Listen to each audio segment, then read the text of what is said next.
So, people pleasing. I am a recovering people pleaser. How many of you are also recovering people pleasers? You might be, and you might not even know it.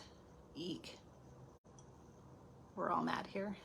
My Cheshire cat. I love it. Sorry. Need a little sip. Oh, I also have Rebecca Campbell's Work Your Light deck. It's a beautiful deck. So, kind of going off of the infinite possibilities high that I'm on. I'll pull cards for everybody here at the end too, so stay tuned. So I'm a recovering people pleaser, and people pleasing in general, it's kind of a trap. And we might be programmed from childhood. We probably are programmed from childhood, or at least somewhere earlier in our years. Someone made us feel like in order to be loved, liked, accepted into a group, we had to make them happy, even if it was doing something that we ourselves were not happy doing. It happens. It's okay. I still fall into the trap, especially with certain people in my life. You know, we're always just seeking validation and love from certain people in life. And sometimes it's okay to go along to get along. I'm not poo-pooing that at all. If you're at work and you just have to work with people, you have to collaborate, you don't necessarily want to, but it's part of the job and you got to do it. You just got to go along to get along, and that's okay. I never recommend doing something that doesn't resonate with your soul. If something feels wrong, outright wrong, unethical, definitely feel into that and do what you feel is best for you in that situation. But if it's something as simple as, all right, I got to work on this project, we got to get it done, then do it. That's okay. Or if there's a certain family member that you know, it's like, okay, I'm going to see this person at the next family get together, holiday, wedding, funeral, whatever it is. And I just got to smile and nod while they do their thing. That's okay. Sometimes we do have to do that. What I'm talking about, recognizing a pattern in your life that is detrimental to your mental health, your emotional health. Not everyone needs to know everything is the best advice I've ever received. Not everybody needs to know what you're doing all the time.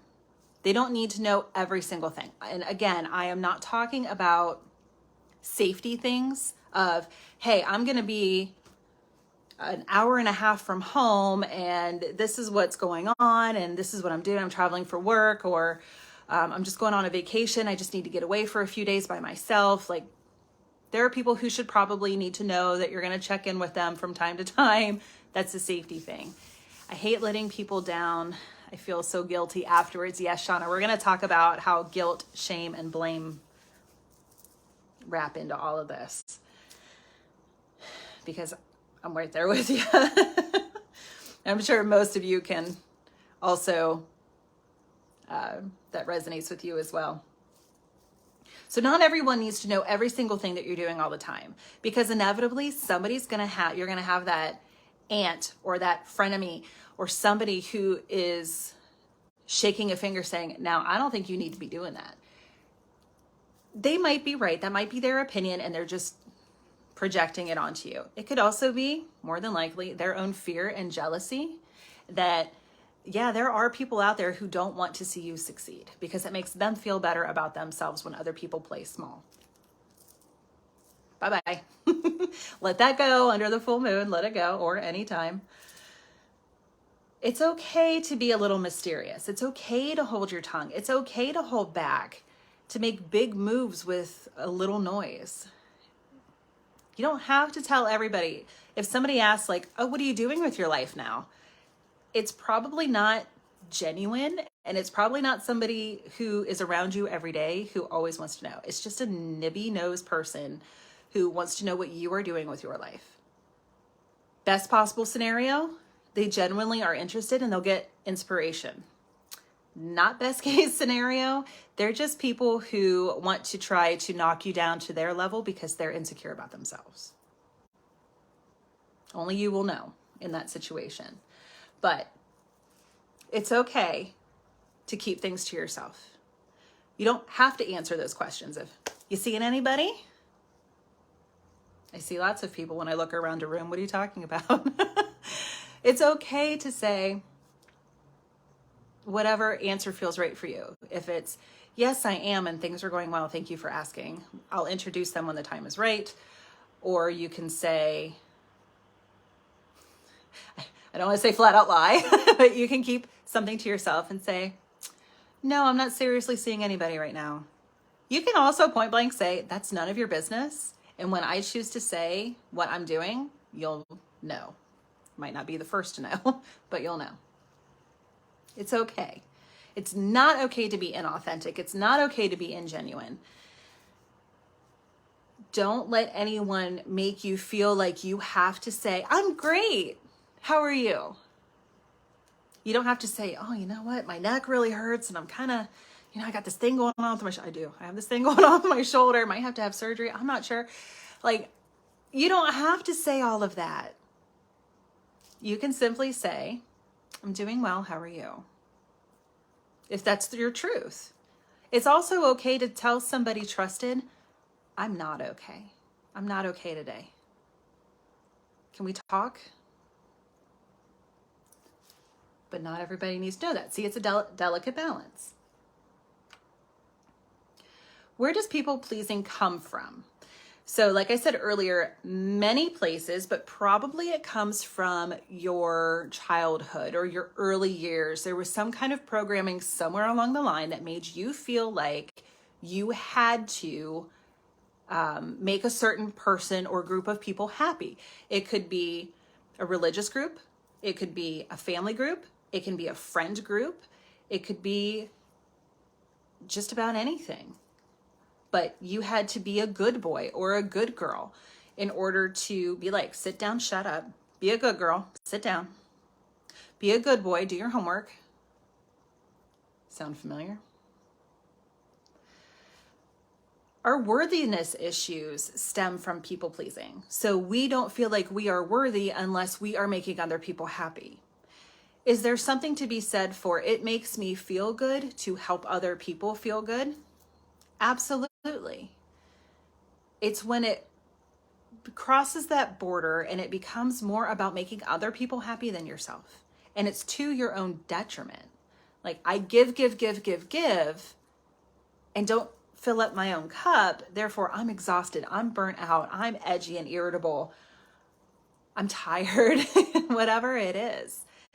You're not getting the effort back that you're putting in. So being eager to please. Does that sound like you? Maybe a conditional love. You're only shown love or given praise or attention by that parent when you've got good grades. Or you won the spelling bee, whatever it was in your childhood.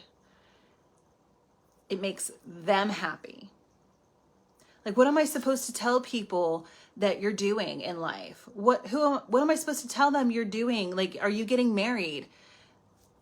Ew. This is not 1950, kids. This is 2023. And our relationship status is our own business. Our jobs are our own business. It doesn't have to define you to say, I'm an accountant. If that's your identity, that's great. Like, yeah, I love it. I love being an accountant. I love numbers. I love doing what I do. Awesome. But I guarantee that's not all of you. Your job's going to replace you in 2 weeks if something happens, but your family cannot replace you. So who are you? Identify yourself. I'm getting ahead of myself. Again, I always do that. It's like, I want to present a problem and then a possible solution. It's just who I am. That's who I am. Identify what's not serving you, what's not working, and then offer a solution, a possible solution. So sometimes we, especially think back to like middle school or high school where you just wanted to blend in. You wanted to be part of a group. You wanted to be the in club or the in group or whatever it is. It's been a long time for me and I'm well past all of that. But you wanted to be accepted and liked. And in order to do that, you had to act a certain way, or you had to be a certain way, even if it was something that you didn't want to do. Maybe there was a kid on the playground. So this was me. I was friends, especially in elementary school, with kind of the outcast kids. And I didn't know it at the time. This is me looking back and going, I wonder what happened to these people. They were maybe just a little less wealthy. They might not have had much food. Like, I'm looking back at all this and going, oh my God, why didn't I know? I was a kid. I wasn't aware. I didn't know. But I tended to gravitate towards the kids that there was a whole group of kids playing basketball or dodgeball or whatever over here. And then there were some kids swinging by themselves. And I would go over there and play with them. Hi, Amelia. And I was a very fortunate, very blessed child. Thanks, Mom and Dad. And Grandma and Grandpa and all the others who made that possible. Like, I had, okay, I'm going to date, well, I already told you guys I'm 40. So back in the late 80s, early 90s, when I'm in elementary school, I had to skip it. Did anybody else have one of those? It was like this ball thing, and it even had a counter on it. And you would wrap one of the circles around your foot, and you would like, I'm doing it, you can't see my feet, which is probably good because I really need a pedicure. But anyway, you would have the part that went around your ankle, and then you would kind of twist your foot in a circular motion. You would skip over it with the other foot. So it was called a skip it. Or I had a nice basketball that actually got stolen by a kid who lived a road over from me. And it's a long story. Doesn't matter. But like, there were things like that I would try to engage the other kids to play with because they might not have those things. And it was always a lot of fun. So I was somebody who kind of went between cliques and groups. I don't like the word clique. That kind of brings up some trauma for me, some icky feelings, but it's a word and we'll use it. And some of my frenemies, looking back again, like they're frenemies, they either wouldn't be friends with me anymore, or they would ask me like, what are you doing over there talking with them? Like, what?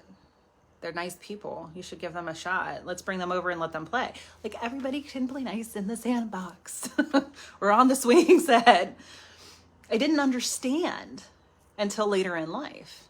And then I kind of did fall into a little bit of that trap of, well, this group of friends doesn't like this group over here, so I guess I got to pick sides. I'm going to go over here with these people for whatever reason and let go of the others.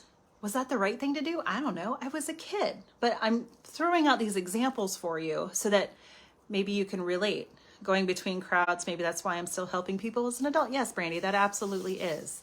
I think as small children, yes, we are, well, not even small, like as kids, we are products of our environment. So even if you have someone who's less than loving in your family life, and your nature is to be a gentle person, that's how you're going to be for the rest of your life. Like, I think a lot of kids show early on, if they're going to be little brats, not the word I was going to use, but I'll be good, little brats, or if they're little angels. Maybe that's a little too lofty, but we'll go with it. Little demons or little angels. And I think it's true. People grow up, people do change, people do have life circumstances like, wow, I didn't understand what that was like until there was a hardship and now I get it. Yeah, of course people can change, but I think there's an inherent side of us that's always a helper, or they're always a perfectionist, or they're always a certain way. Like, there was a girl who was always really fashionable, and she's still really fashionable, and maybe she's a fashion designer or something in New York City working for Kate Spade, whatever it might be. And you can kind of see all of that. Or somebody who's really, really artsy. It's like, yeah, I'm not surprised you're an art teacher. Of course you are. So I think we can see ourselves and others. So take a look at that. Take a look, think back, and see where you were in your childhood. Who were you trying to please? Where did it stem from? Like I've said a million times before, when you hear an inner voice say you're not good enough, or that's stupid, or you shouldn't do that, whose voice is that? It's not yours. It's somebody else's. probably from early years. Insecurity and perfectionism are trauma responses. Point blank. Insecurity, lack of, having worthiness issues, being a perfectionist. I always have to do this just right. And if it's not 100%, if it's not all, it's nothing. Perfectionism. I'm going to stay up until 2:00 in the morning until this is absolutely perfect. If I am doing a cross, I don't do this. If someone is doing a cross stitch and they mess up one stitch, the whole thing's just start over. I don't care if I was 3 stitches from the end, start over. They're programmed. They just don't understand how to reprogram themselves. It's okay. It's just one of those bear traps to watch out for. Maybe you had narcissistic parents. Here we go. I'm going to open up some wounds. Sorry, but it's really for the best. We got to flush it out. Maybe you had narcissistic parents. You had to make them feel good about themselves. Here we go with projection again. You had to make them feel good about themselves. You had to get great grades. You had to be the quarterback of the football team. You had to be the lead in the play, whatever it is. You always had to be the best, the top, number one. And then and only then could you get any type of loving response from them. Maybe it was as simple as a good job. I remember once, I love my father dearly, I really do. So Daddy, I love you. But I remember I had a hard time with science and math. It's just not who I am. And it's something that I always struggled with. And I could sit down and stare at the same page in the book for 3 hours, rereading the same paragraph. Studying is not the same. You have to understand the material in order to study. I didn't understand the material. And I had a wonderful chemistry teacher. He's a wonderful man. He was so sweet and kind. And he tried so hard. He's the only reason I got a C in that class and some friends. But chemistry is hard for a lot of people. So instead of getting a tutor, I was constantly blamed for, you're not trying hard enough. You're not studying hard enough. I don't understand the material. So what am I supposed to study?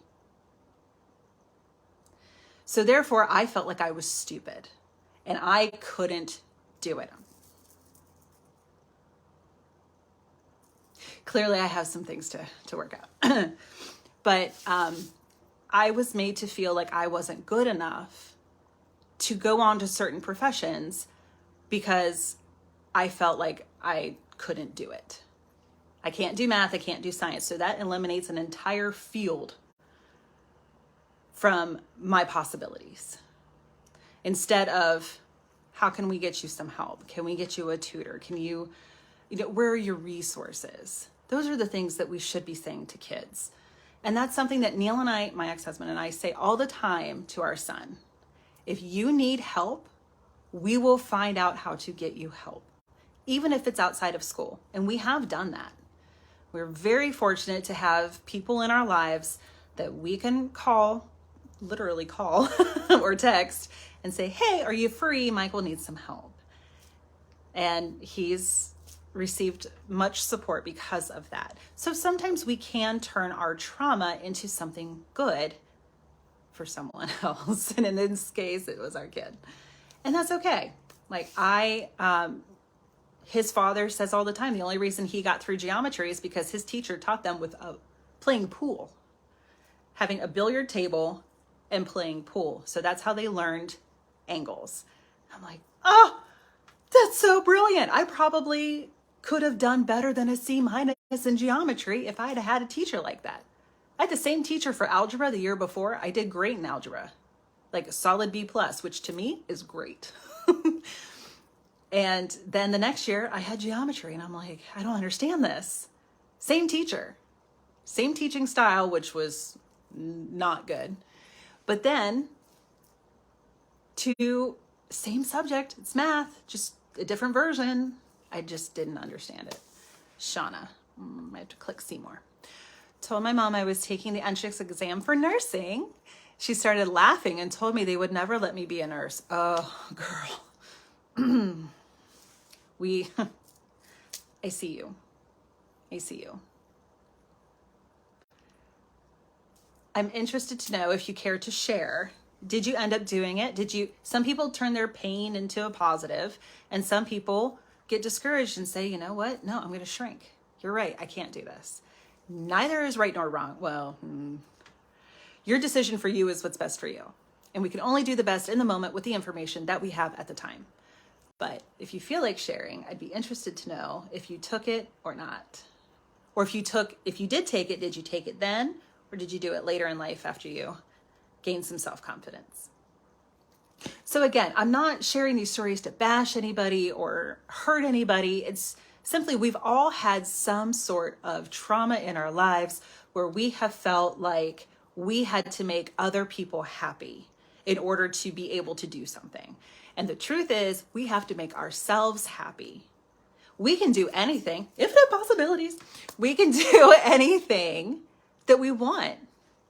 You know, I kind of stuttered for a minute, if you noticed. If you're watching the replay, go back and watch it a few minutes ago when I said, I'm not good at math. We are what we tell ourselves. Am I going to be taking geometry anytime soon? God, I hope not. But we tell ourselves. So if I were to say, no, math is easy for me. I understand math. I get it. Math is, I don't want to say fun. Math is not fun to me. Doable. I can do this. I can do this. I can do this. I can do this. Oh, I'm so excited to do infinite possibilities. I'm so excited. Okay. I've been a nurse for 13 years and a nurse manager for a psych. Oh, that's awesome. How wonderful. This world would have missed out. There are patients who would have missed out on having you as their nurse if you had taken that to heart. That is so inspirational. Thank you, Shauna. Thank you for being vulnerable and sharing. Thank you, thank you, thank you. It is. Good for you, dear. Give her love. That's awesome. So, where am I? Okay. So the narcissistic parents, you had to be perfect. You also, it might not have anything to do with like school or extracurriculars. It might simply be going home after school, after extracurriculars. Don't stress them out. Oh, hell hath no fury, right? Do not stress them out. Do not make them mad. Only make them happy. Don't cry. Don't show any kind of negative emotion because the wrath is real. First of all, I'm so sorry if that was your reality. I can't imagine the trauma, and that is emotional abuse. And I'm sorry for your experience if that was true for you. But the good news is you're an adult now and you can take back your power. Yay!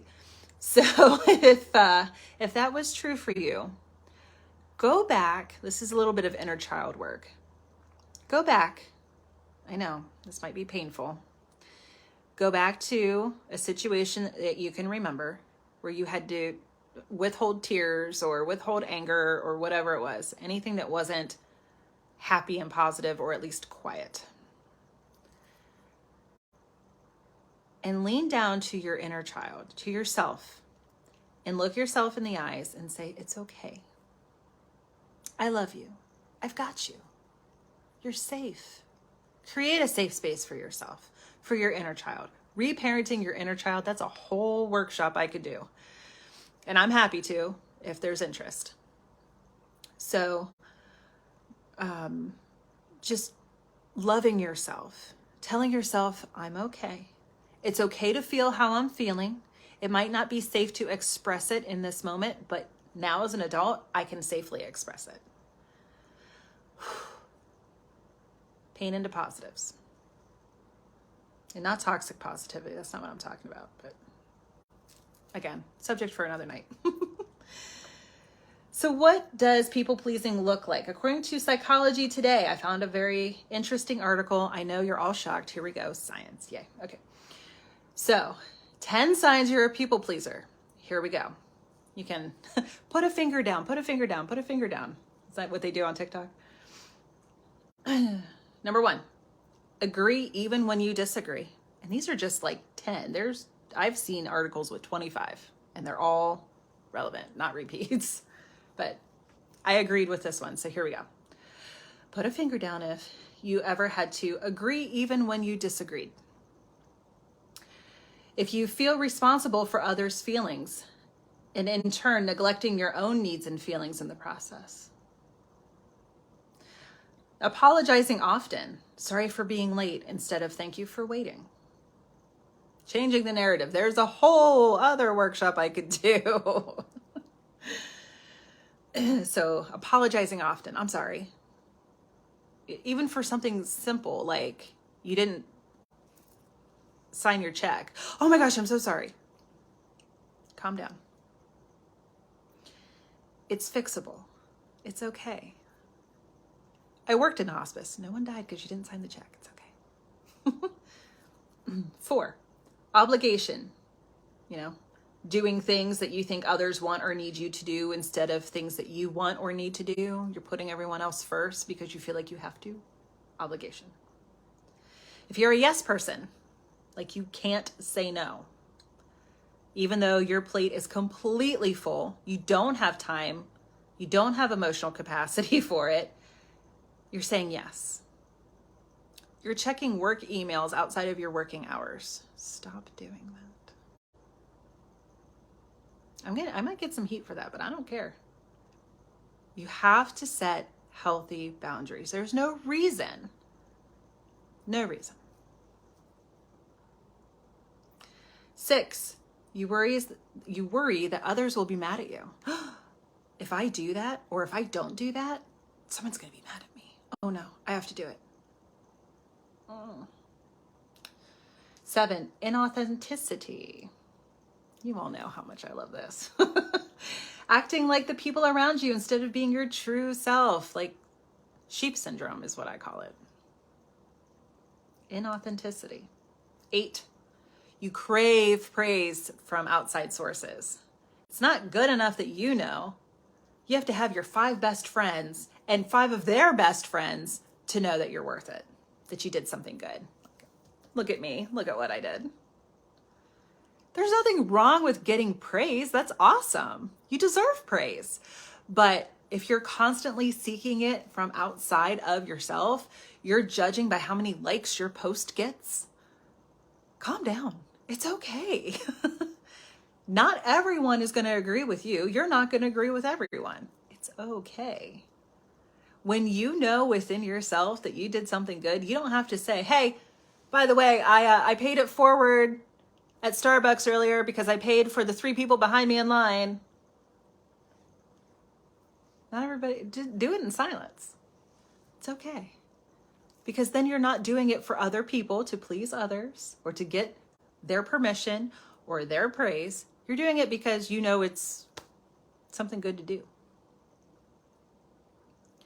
Number 9, you go to great lengths to avoid conflict. I know I'm guilty.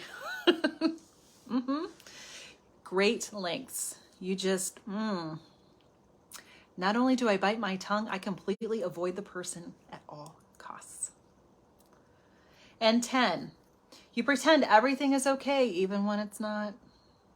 I'm okay. I'm not mad. I'm seething inside, but I'm not going to show it. Clearly something's upset. Like, don't guys get mad at women for that all the time? I mean, I know gender is neutral, but it seems to be a thing that guys get mad at women for because women are passive aggressive a lot. Like, no, it's fine. Does this face look like it's fine? Like, okay, I can tell something's bothering you. Just know that it's safe to open up if you so choose. You don't have to be everything is okay. So stop trying to be all things to all people. You can't. Not everybody likes chocolate ice cream. I don't know why, but hey, more for me. Not everybody likes coffee. Yeah, again, hey, more for me. I don't like spicy food. Hey, more for you. It's okay. You can't be all things to all people. And that's okay. You shouldn't need to be. Hi, Jeff. You don't need to be all things to all people. Be yourself, and the right people will align with you. We talk about tribe. So again, infinite possibilities. I'm going to be talking about this probably for the rest of my life because it's awesome. Truly, the right people will love you, even on your bad days. Your vibe attracts your tribe, who you are. And I'm not talking about the people that you have to interact with on a daily basis, but how you are in the world, how you present yourself in the world. Like-minded people, you will find that you are aligned with those people.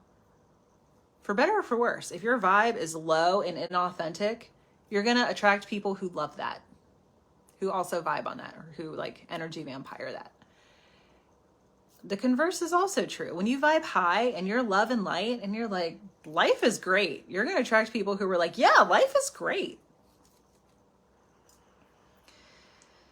People pleasing is not the same as being a good and kind person genuinely. People pleasing usually gets you taken advantage of. I said it.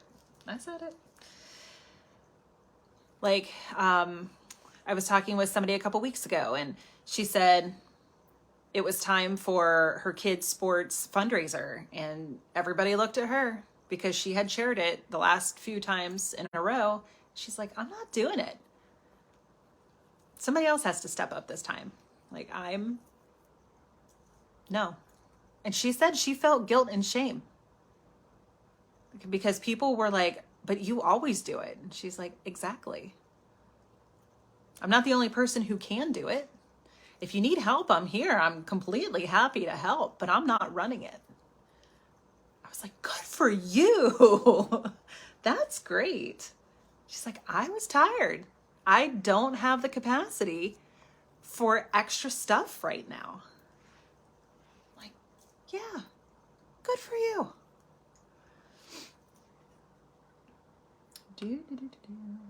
Being a concerned and caring person is an important part of maintaining healthy relationships, for sure, especially with loved ones. It becomes unhealthy. So I channeled this. This is great. It becomes unhealthy when you're trying to gain approval at the expense of your own well-being. I'm going to say that again. Being a concerned and caring person is an important part of maintaining healthy relationships with loved ones. Hi, Marianne.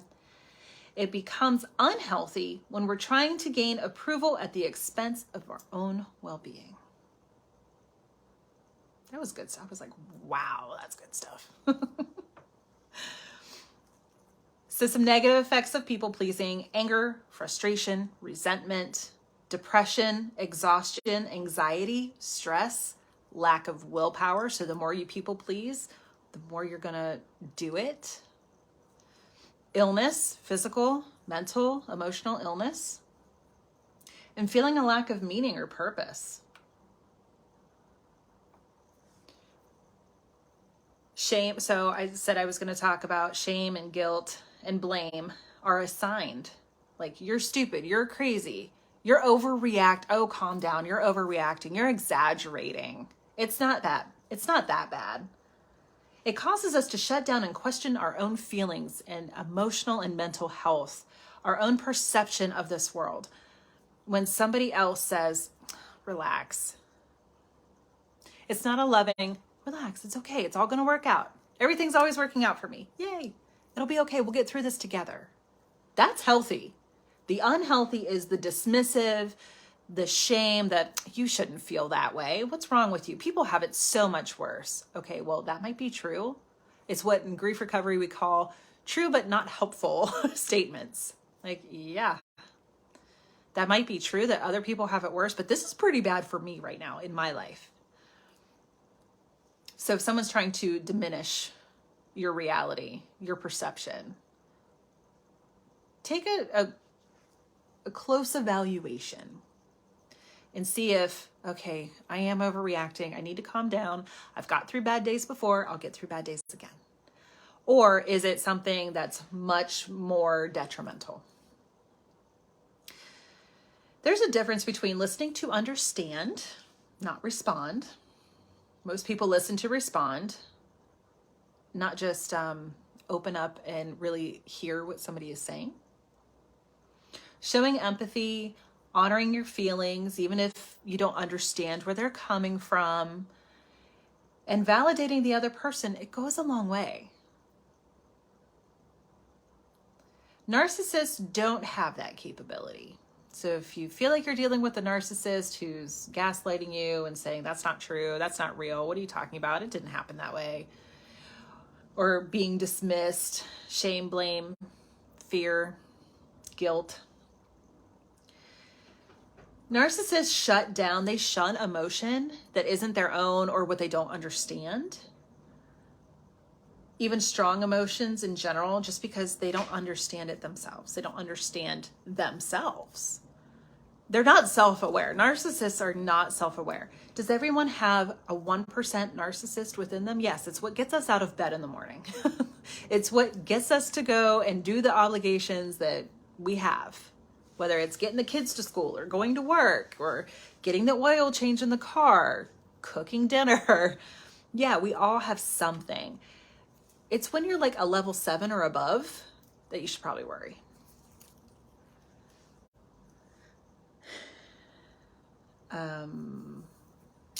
By not understanding themselves, this keeps narcissists from accessing an essential part of themselves. It's actually like a part of the brain structure. I won't get too nerdy, I promise. That allows them to be vulnerable. Oh no, that's scary. We can't go there. Like they start to open the door and they're like, no. And therefore they can't show compassion. If you're not allowing yourself to be vulnerable, you're incapable of showing compassion to anyone.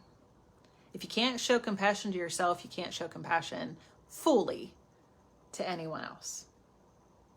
It's all about them and how they're feeling and perceiving. So if you had, back to the narcissistic parent or person in your childhood who was Highlands, who was like, oh, calm down, you're overreacting, don't show emotion, or hell has no fury if you show any kind of, why are you crying? Stop crying. Whoosh, smacks you across the face. Well, yeah, that's going to make you stop, isn't it?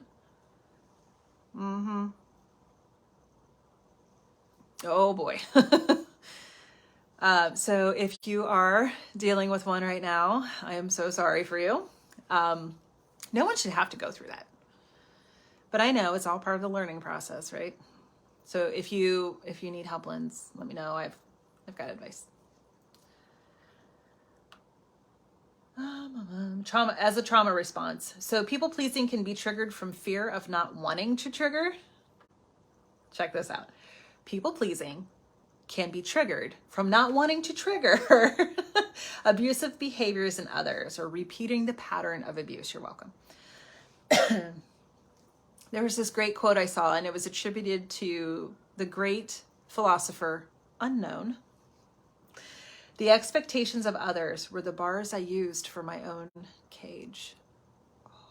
I was like, oh my gosh, that's amazing.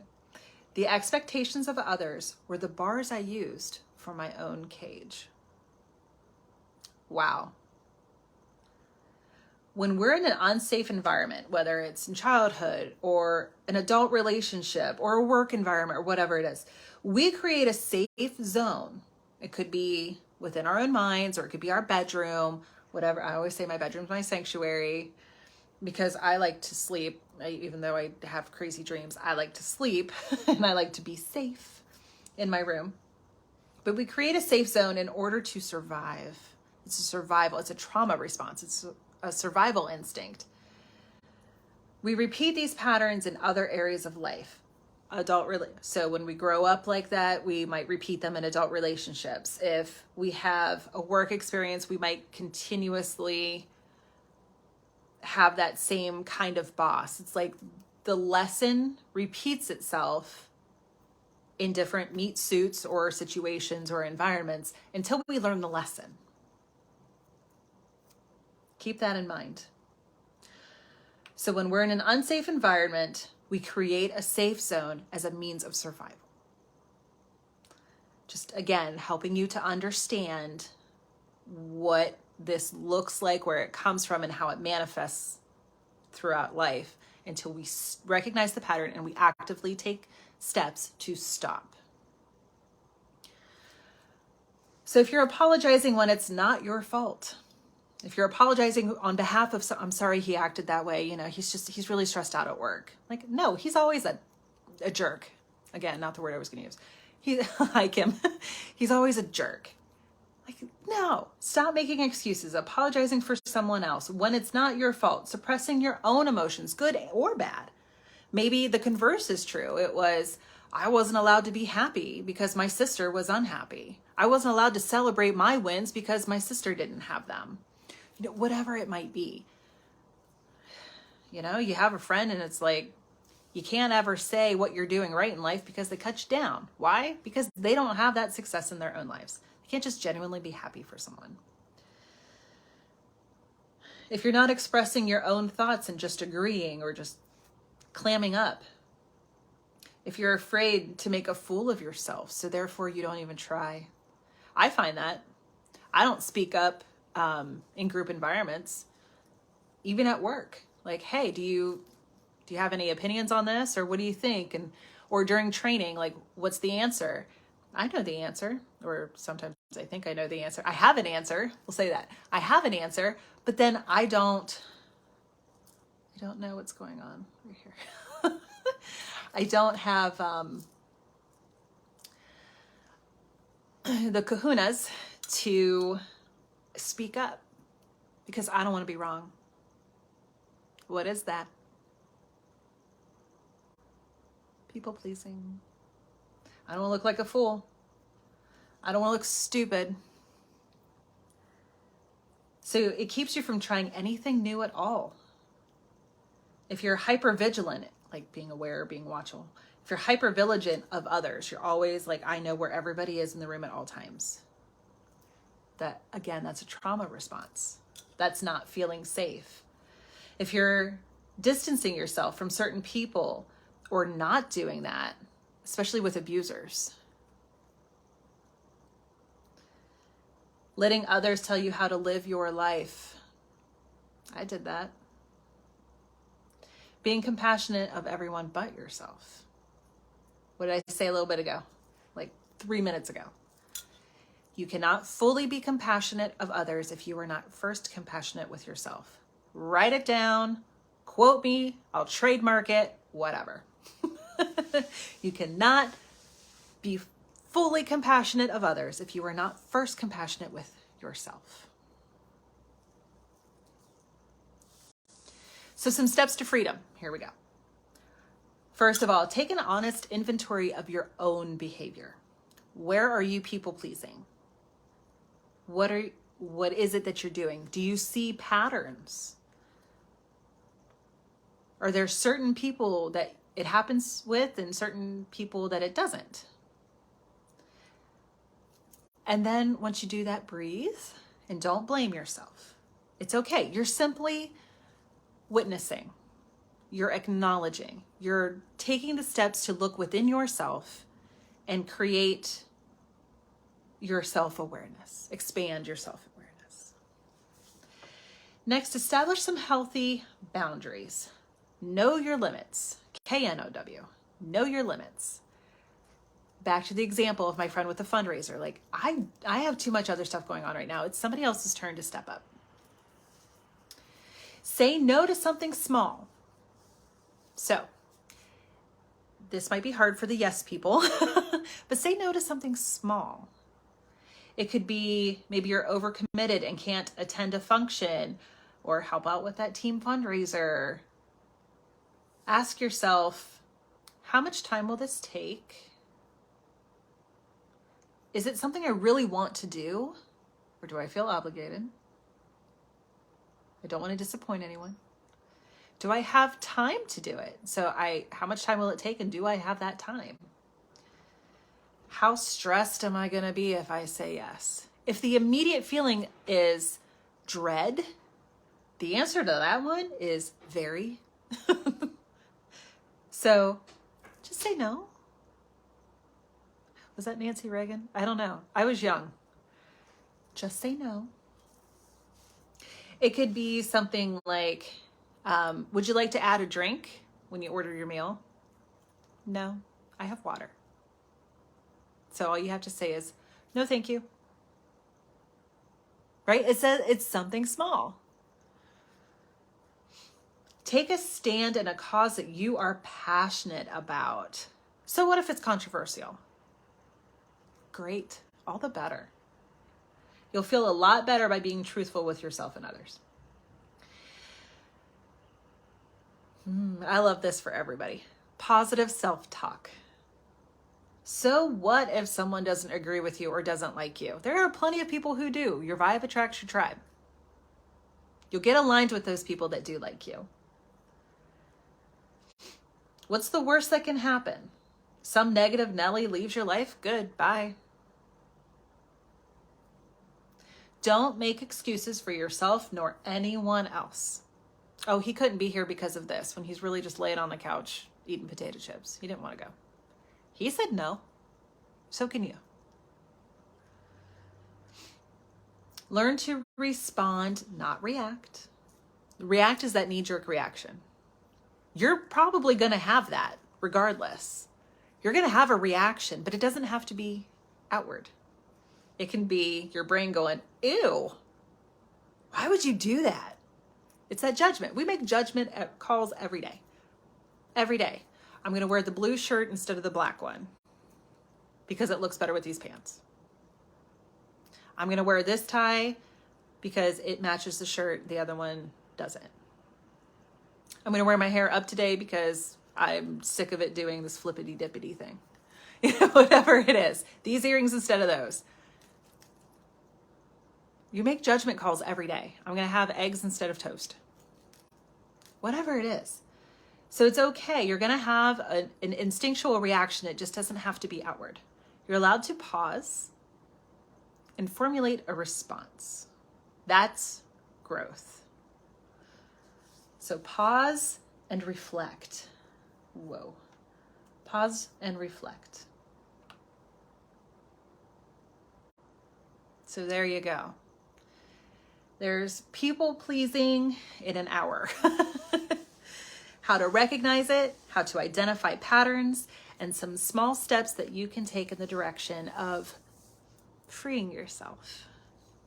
Taking those bars, removing those bars from your cage. It's like the Eight of Swords in tarot. It's a self-imposed prison that you can get out of. All you have to do is walk away. All right, who wants a card? Again, I'm working with the Work Your Light deck by Rebecca Campbell. I love this deck. I love all my decks. You know that. So if you'd like a card, just say yes in the comments.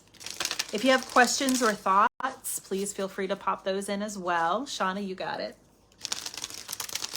So I am so excited about the infinite possibilities stuff. I am putting together, they give us an outline, but I'm gonna put stuff together. Lynn's, okay, Shauna, Lynn's, Amelia, you got it. Kathy, oh boy, okay. So I'm very excited, and I'm gonna be doing virtual, so if you missed it at the beginning, I completed the Infinite Possibilities workshop over the weekend along with birthday activities. So I'm going to finish up these last 2 sessions and submit my paperwork, so I will be officially certified by the weekend. I'm very excited. Oh my gosh. Okay, so I was just told, I should say it, I have not made a formal public announcement, but those who know me personally probably saw my post. I'm writing a book. Very, very, very scared. Very excited. I've come up with a working title. I won't reveal it, but it has to do with, shocker, grief and healing. Again, shocker. So I have the outline ready to go. It just kind of like poured forth the other night. So I got that. And then now I just have to write the chapters and then go get a book deal. So, I mean, shout out if anybody has a connection on that. I'm very excited. All right, Shauna. I'm also going to be doing Infinite Possibility virtual and in-person workshops. I'm going to do some networking about the in-person, so stay tuned about location for that, probably in May. But I might do a virtual. It'll be after Easter's April 9th. And so it'll probably be mid to late April that I do the first virtual. So if you're part of my first guinea pig group, you're going to get an intro rate. And if you're part of the Willow Tree Healing Light Seekers, you're going to get first dibs on spots when that comes through. So stay tuned.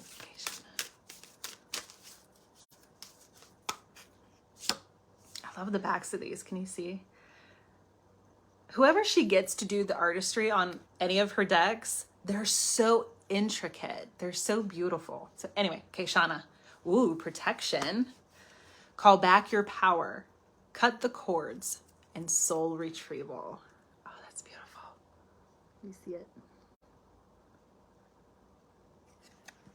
Oh, that's beautiful. She's like, that's protection. You're surrounded by an army of spirit. And there's probably a solar eclipse going on right there. Might be meaningful to you. Beautiful. Lindsay.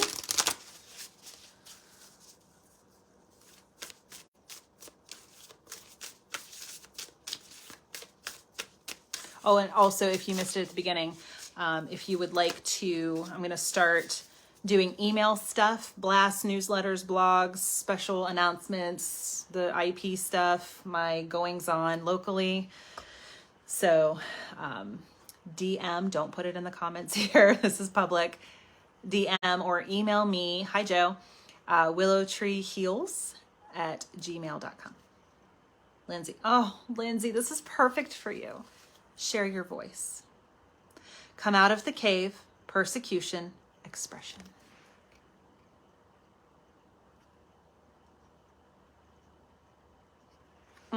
So beautiful. So this reminds me of the Hermit card. You're a Virgo. We just had a Virgo full moon yesterday. So share your voice. The Hermit goes within the cave. It's the whole metaphor, but the Hermit goes within the cave, does some soul searching, and then comes out and shines light for the world. It is gorgeous. There you go. Amelia. How are you doing, dear? I haven't seen you for a long time.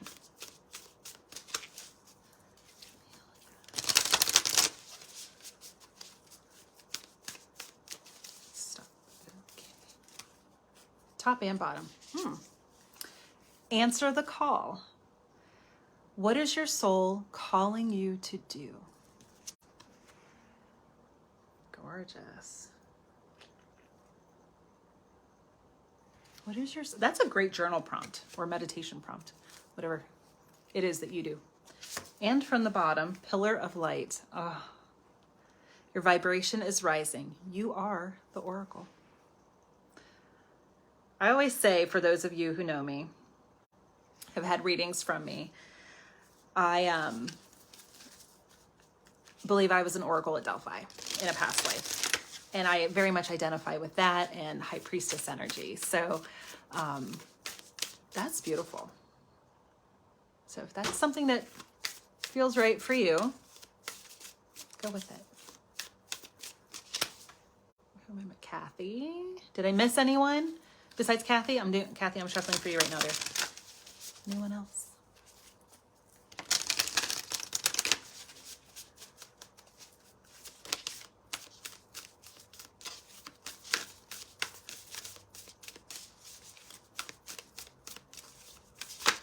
Woo! Top one. Hi, Hyla. Council of Light, divine orchestration, helpers in the subtle realms. You are surrounded by spirit, my dear. You know that. There are helpers both in this realm and all around you who are happy to help you. Deep replenishment. There were a few that popped out. Deep replenishment. Retreat, rest, and be held. Allow yourself to be held by the divine. Or physically, I mean, whatever's going on.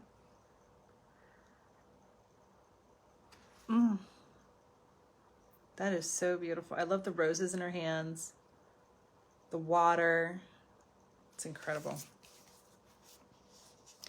And mirror, who or what is triggering you? Okay, so it's not always love and light. I mean, it is. It's always love and light. But in this instance, there's a little bit, again, it's a great meditation or journal prompt. Who or what is triggering you? It is. It's all divine. It's beautiful. Paisley's with me and wonders it. Of course Paisley can have a card. How are you? Talk about a pillar of light. Woo! Stand by, those flew. Oh, nope, it's just one. I thought it was two. The ever unfolding rose. Cracked open, it's happening for you, not to you. Ooh, I love that. Can we get that? There we go. It's happening for you, not to you. Turn 8 on Monday. Happy early birthday, fellow Pisces. Yay. So when something is happening for you, not to you, it means to take back your power. If you're like, why is this happening to me? That's kind of victim mentality. It's being a victim. But when you say, this is happening for me, you see how even my body posture, my spine straightened up, my shoulders went back, my chin came up. It is, you're taking back your power.